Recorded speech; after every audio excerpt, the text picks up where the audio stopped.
The Jojolands has been running for about a year and a half, with a current total of 16 chapters as of now. If we were to expect it to have a similar runtime to a Steel Ball Run at Jojolian, it should run for nearly a decade. This means we're only done with 10% of the whole story, yet with such a small part of the plot revealed, we've been given certain references and hints that perk up ears as to what might happen with the story. I've had some loose ideas based on the possibility of a specific music reference, which I've seen no one talking about yet, and so I've decided to make this video focusing on the topic and theory crafting about the possibilities. Throughout the Steel Ball Run continuity, with each part we've seen references to the original universe.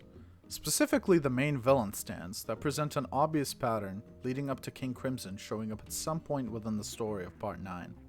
Personally, after reading JoJo's, I got very invested in 70s classical and prog rock, with King Crimson being one of my favorites. I'm sure most people are aware that we've already received two King Crimson references, with the Mate Kudasai and Howler, both being quite significant to the plot, with the Mate Kudasai being Usagi's stand ability, a part of our main cast, and Howler being our primary antagonist organization. These two musical references are linked within King Crimson's discography. Rocky's awareness of this is debatable, but it would definitely be a fortunate coincidence.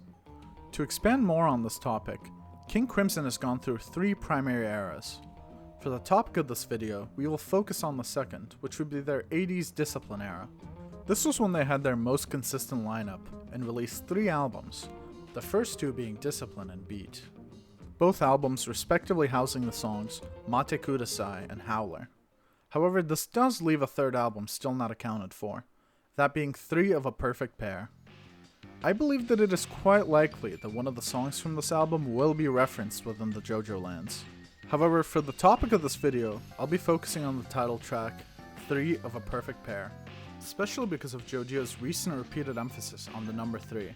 First talking about musical artists with Charming Man, and now with acronyms at the hospital. The song 3 of a Perfect Pair is about there being 2 sides to a story, and a secret third side, which is the objective truth. Creating a theme of 2 visible sides and a third unseen side. This instantly reminded me of the Pucci family from Part 6, with Weather being swapped as a baby. This created a family dynamic of 2 siblings growing up together, not knowing that their third sibling is still alive. If Jojolian had Kira's being Joestars, it is possible that Part 9 JoJo's share similarities with the Puccis. You could slot these in a variety of ways, however there's one pair with a specific connection. Chapter 13 of the Jojolands has a flashback, in which Dragona and Jodio's father loses his job. Dragona focuses in on Jodio and points out a specific characteristic. He's always questioning why. Why would these things happen to their family? Why would things turn out this way? Which matches exactly with Enrico Pucci during the Heavy Weather flashback after his sister jumped. Why must this happen to his family? Why must his sister be interested in Wes? My point isn't that Dragona and Jodio's father is a Pucci or a Pucci-Brando mix, but rather that these 2 families will have loose parallels similar to previous characters we've seen in the new continuity. This, however, does raise the question on who the third sibling, the third of the perfect pair, will be. Now this next section does delve a little deeper into the iceberg. Evidence for this is quite low, so this is a warning that this is pure speculation. The idea that one of the members of our gang will betray everyone has been floating around for a while, and it was even a dropped idea in Part 5 with Fugo. This could lead to a current member, or even a member that hasn't joined yet, being our mole and being set up to betray the group, which would further go with the idea that this mole would be our secret third. However, considering Araki's writing often averts expectations, I had an alternative idea which proposes that this sibling is actually a second personality possessed by Jodio. For this, I do have to bring up English sources again, going to the lyrics of 3 of a Perfect Pair, which contains the lyrics, one too many schizophrenic tendencies.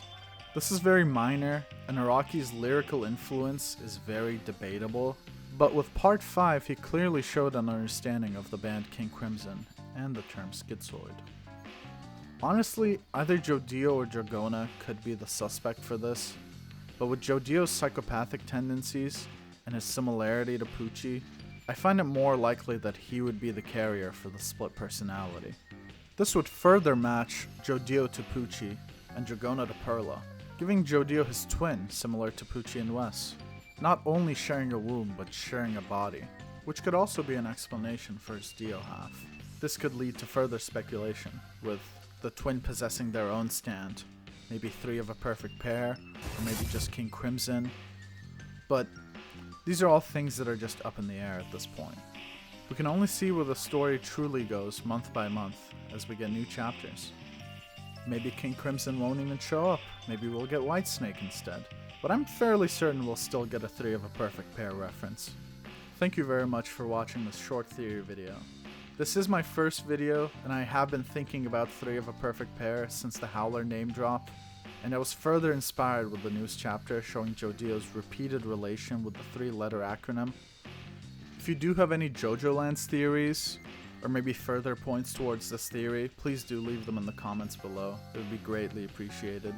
Thank you very much, and goodbye.